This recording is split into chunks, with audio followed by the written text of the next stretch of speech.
Haya. Kimboto kiasi. Alright. Hapo tachukua kataweza. Hizo ziko kataweza.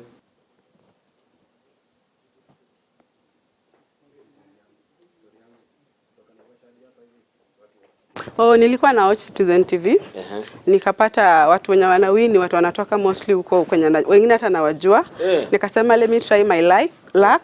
So nilitry mara ya kwanza, nilikuwa najaribu kupiki, mimi sijui mpira. Nikasema next time acha nijaribu auto ama na favorite.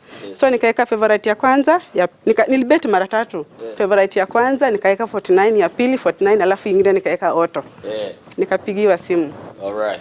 Ogeria fio obet wona watigana to fesha tonini weke mwana mucie kana we muciari uraruta hau na kibanda kana we ready thamaki kana oreka ke watigana to ciringi 45 ciringi 49 hari oguo kana ciringi gana rimwe bado ka bet na 99 ndoe munyaka ku hari ori hari ogucindira. Alright people, umeona daktari wa luku hapa, luku safi ya kikevo.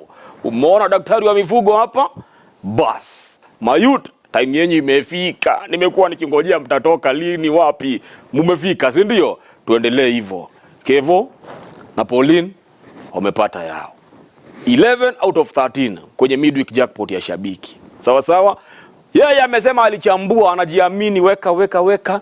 Pauline amesema alienda akachukua favorite picks, akagusa tu hapo ikamchagulia. Wote wameshinda do. Uko hapo mtaani, uko na 49 bob, hujajaribu jackpot iko 2.1 million saa hii. We hautaki kuja hapa, hautaki kupata cheki yako, enda kwenye www.shabiki.com, fungua hapo kwenye jackpots, angalia midweek jackpot, wekelea ni 49 bob tu.